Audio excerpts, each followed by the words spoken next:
চিহ্নের দায়িত্বটা আপনাদের রাজনৈতিক দলগুলোকেই কেন দিতে হলো? কারণ এই সরকারের তো অন্যতম একটি এজেন্ডা হচ্ছে সংস্কার করা। সেই সংস্কারের জন্য আপনার দলগুলোর সাথে বসে টিক চিহ্নের দায়িত্বটা আপনারা নিতে পারতেন কিনা? অনেক ধন্যবাদ কাজী জসিম। প্রথমে একটু ব্যাখ্যা দিয়ে নিই, মানে আপনার মূল প্রশ্নের জবাব দেবার আগে একাধিক ব্যাখ্যার প্রয়োজন পড়ছে। সেটা হলো আমার পজিশন, আমি জাতীয় ঐকমত্য কমিশনের কেউ না।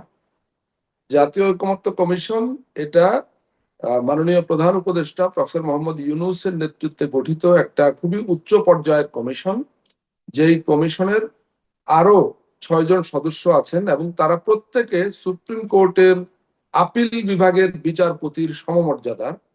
এই 6 জন, তাদের প্রত্যেকের নেতৃত্বে এক একটা সংস্কার কমিশন গঠিত হয়েছিল, আপনাদের মনে আছে। সংবিধান সংস্কার কমিশন, নির্বাচন ব্যবস্থা সংস্কার কমিশন, জুডিশিয়াল মানে বিচার বিভাগ সংস্কার কমিশন, জনপ্রশাসন সংস্কার কমিশন এবং পুলিশ সংস্কার কমিশন এবং দুর্নীতি দমন সংস্কার কমিশন। এই কমিশনগুলোর প্রধানগণ এই জাতীয় ঐকমত্য কমিশনের সদস্য। সেই হিসাবে এটি 7 সদস্যের একটি কমিশন। যেহেতু মাননীয় প্রধান উপদেষ্টা প্রফেসর মোহাম্মদ ইউনূস এই কমিশনের প্রধান হিসাবে তিনি ডে টু ডে এই কমিশনের সঙ্গে সশরীরে উপস্থিত থেকে অংশ নিতে পারছেন না সকল কার্যক্রমে, সেই ক্ষেত্রে এই কমিশনের তার একজন বিশেষ সহকারী হিসাবে আমি কমিশনকে অ্যাসিস্ট করার চেষ্টা করি। এটা হলো আমার রোল। আমার মনে হয় আমি সেই কথাটাই বলেছি যে জাতীয় ঐক্যমত কমিশনের আপনি একটি গুরুত্বপূর্ণ দায়িত্ব পালন করছেন এবং সবগুলো রাজনৈতিক দলের সাথে লিয়াজ এটা মেনটেন আপনি করছেন। জি, এই যোগাযোগের ক্ষেত্রে আমাকে ভূমিকা রাখতে হয় রাজনৈতিক দলগুলোর সঙ্গে, কমিশনও রাখে, আমিও রাখি, এই আর কি। এবং হ্যাঁ, এই যে আপনি যেটা বললেন রাজনৈতিক দলগুলোর মতামতের জন্য যে স্প্রেডশিট তৈরি করা হয়েছে সেটার সঙ্গে আমি যুক্ত ছিলাম। কমিশনকে আমার ভূমিকা মূলত সহায়তাকারী, আমার পজিশনের নামও তো সহায়তাকারী, অ্যাসিস্ট্যান্ট, বুঝছেন তো। তো আমি সহায়তাই করি, কাজগুলো আসলে কমিশনই করে। তো জানেন যে 6টা কমিশনের, সংস্কার কমিশনের মূল রিপোর্ট সকল রাজনৈতিক দলকে, মানে যাদের সঙ্গে সরকার কাজ করছে প্রত্যেক রাজনৈতিক দল এবং জোটকে আগেই পাঠিয়ে দেওয়া হয়েছে। ফেব্রুয়ারি মাসের 3য় সপ্তাহের মধ্যে পাঠিয়ে দেওয়া হয়েছিল।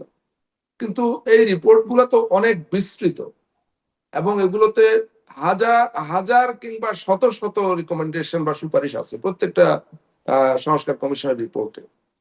তো এক পর্যায়ে কমিশন মনে করলো যে যেহেতু আমরা কাজটাকে খুব দ্রুত এগিয়ে নিতে চাই, সে কারণে এত বড় রিপোর্ট রাজনৈতিক দলগুলো পুরোপুরি পড়ে সেখান থেকে সুপারিশগুলোকে বের করে মতামত দেবে, তো আমরা তাদের কাজটাকে আরেকটু সহজ করবার ক্ষেত্রে ভূমিকা রাখতে পারি কিনা, এটা কমিশন মনে করে। তো সেটা কিভাবে হতে পারে, যে আমরা তাহলে গুরুত্বপূর্ণ সুপারিশগুলোকে আলাদা করে ফেলি, যেগুলোর ব্যাপারে রাজনৈতিক দলের মতামত নেওয়ার প্রয়োজন এবং রাজনৈতিক দলের মতামত ছাড়া এই সুপারিশগুলো বাস্তবায়ন করা ঠিক হবে না বা করা যাবে না। তখন এই স্প্রেডশিটের কনসেপ্ট আসলো, যে তাহলে গুরুত্বপূর্ণ 166টা সুপারিশকে এই স্প্রেডশিটে নিয়ে আসা হলো। তো এখন মতামত কিভাবে দিবে? আমরা কি শুধু এই সুপারিশগুলো পাঠিয়ে দিয়ে বলবো আপনারা আপনাদের ইচ্ছা মতো মতামত লিখে দেন? হ্যাঁ, সেটা হতে পারতো, কিন্তু আমরা সেই কাজটাকেও আরো সহজ করতে চেয়েছি। মানে কমিশন, আমি ভুলক্রমে আমরা বলে ফেলছি, কমিশন রাজনৈতিক দলগুলোকে এখানে আরো একটু বাড়তি সহায়তা করতে চেয়েছে, যে আমরা কাজটাকে সহজ করে দিই। আপনি ইচ্ছে করলে হ্যাঁ বলতে পারেন, একমত বলতে পারেন, ইচ্ছে করলে দ্বিমত বলতে পারেন, ইচ্ছে করলে আংশিক একমত বলতে পারেন, ইচ্ছে করলে এর বাইরে যা খুশি তাও লিখতে পারেন আপনার খুশি মতো। হ্যাঁ, এইভাবে অপশনস গুলো দিয়ে স্প্রেডশিট তৈরি করা হয়েছে। এখানে রাজনৈতিক দল এবং জোটগুলো তাদের খুশি মতোই মতামত দেবার সুযোগ রাখা হয়েছে। আপনি ঠিক চিহ্ন দিতে চান না, দিবেন না, কোনো অসুবিধা নেই, আপনার যেহেতু বিকল্প আছে। তো এটা নিয়ে আসলে আমাদের মিডিয়াতে, মানে মিডিয়ায় অনেক রকম কথাবার্তা এসছে, কিন্তু ব্যক্তিগতভাবে আমি রাজনৈতিক দলসমূহের নেতৃবৃন্দের সঙ্গে কথা বলতে গিয়ে, কমিশনের সদস্যরা বিভিন্ন রাজনৈতিক দলগুলোর সঙ্গে কথা বলতে গিয়ে আমরা কিন্তু সে অর্থে কোন রকম মানে তোপের মুখে পড়িনি। মানে যে আচ্ছা, এটা নিয়ে তারা খুব বিরূপ প্রতিক্রিয়া সেটা দেখিয়েছেন বা মিডিয়া দেখাচ্ছেন, এরকম কিছু না। তারা বরং এটা নিয়ে আমাদের সঙ্গে একটু একটু এক ধরনের মানে মজা করেছেন, ফান করেছেন। হ্যাঁ, যে আপনারা আমাদের কাজ সহজ করে দিলেন নাকি আমাদেরকে পরীক্ষায় বসালেন, হাসাহাসি হয়েছে। আমরা বলেছি আপনারা এটা যেভাবে নিতে পারেন, বাট আপনাদের জন্য অপশন আছে, আপনারা লিখে দিতে পারেন, আপনারা টিক চিহ্ন দিতে পারেন।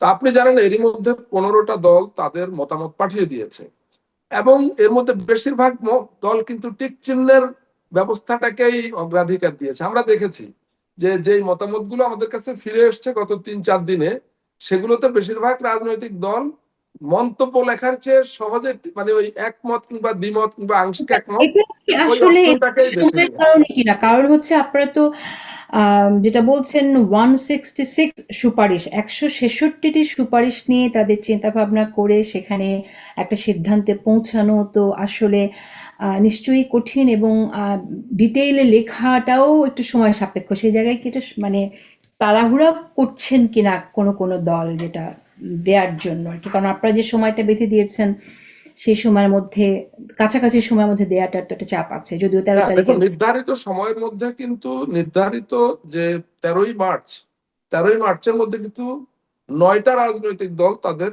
মতামত দিয়ে দিয়েছিল। আমরা এটা কমিশন জানতো, কমিশনের আলোচনা এটা এসছে যে আমরা একটু ফ্লেক্সিবল রাখি, 13 তারিখ পর্যন্ত সময় দেওয়া আছে, কিন্তু 13 তারিখের মধ্যে অনেকের এটা শেষ নাও হতে পারে। তো সেই ক্ষেত্রে কেউ কোনো দল সময় চাইলে কতদিন বাড়ানো যাবে সেটা আলাপ আলোচনা আগেই হয়েছিল কমিশনে, হয়তো প্রকাশ করা হয়নি ওইভাবে। তো পরে দেখা গেল যে প্রথম দিন 9টা দল দিয়েছে, গতকাল পর্যন্ত 15টা রাজনৈতিক দল তাদের মতামত দিয়েছে, বাকি অধিকাংশ দল সময় আরেকটু সময় চেয়েছে। দ্বিতীয় দফার সময় 18ই মার্চ পর্যন্ত বাড়ানো হয়েছিল। 18ই মার্চে বেশ কয়েকটা রাজনৈতিক দল যোগাযোগ করে তারা বলেছে তাদের আরো 2 কিংবা 3 দিন সময় লাগতে পারে। তো কমিশন সেটাকে মানে খুবই গুরুত্বের সঙ্গে নিয়েছে এবং সময় বাড়িয়েছে। বড় বড় রাজনৈতিক দলগুলো এবং BNP, Jamaat Islami, national citizens party, এই বড় 3 দল এখনো দেয়নি, এটা বলে রাখি। তারা বাট আমরা আবার তাদের সঙ্গে আমাদের খুবই ঘনিষ্ঠ যোগাযোগ আছে প্রত্যেকটা দলের সঙ্গে। আমরা জানি তারা দিন রাত সিরিজ মিটিং করছেন নিজেদের বিশেষজ্ঞ টিম নিয়ে, এবং তারা এটাকে খুব গুরুত্ব দিয়ে মতামতগুলো তৈরি করছেন। যেহেতু আমরা দেখছি, আমাদের চোখের সামনে এটা হচ্ছে, কমিশন দেখতে পাচ্ছে, জানছে, কমিশন এটাকে খুব পজিটিভলি নিচ্ছে যে না ঠিক আছে, তারা আরো সময় নেক, মানে অনেক লম্বা সময় না নিলেই হলো। তো কমিশন আশা করছে যে হয়তো বাংলাদেশ সময় বৃহস্পতিবারের মধ্যে আহ তাদের মতামত হয়তো চলে আসবে, বা বেশিরভাগ দলের মতামত চলে আসবে। এটা কি বিএনপির ক্ষেত্রেও আপনারা আশা করছেন যে বাংলাদেশ হ্যাঁ, সময়? বিএনপির তরফ থেকে আমাদেরকে, কমিশনকে সেভাবেই ধারণা দেওয়া হয়েছে যে তারা আগামী খুব করে চেষ্টা বৃহস্পতিবারের মধ্যে করছেন যে বৃহস্পতিবারের মধ্যে তারা দিয়ে দিবেন। বিএনপি তার প্রতিবেদন জমা দেবে। আচ্ছা, আম, এটা একটা ভালো খবর নিশ্চয়ই। আর ন্যাশনাল সিটিজেন্স পার্টির ব্যাপারে আপনাদের কাছে কোনো না, ন্যাশনাল তথ্য, সিটিজেন্স পার্টির আর সঙ্গেও জামাতের কমিশনের, জামাতের ব্যাপারে কোনো তথ্য আছে কিনা যে তারা? না তথ্য বলতে তাদের সঙ্গে আমাদের একদম ঘনিষ্ঠ যোগাযোগ, দিনে এক বা একাধিকবার যোগাযোগ হয় কমিশনের সঙ্গে।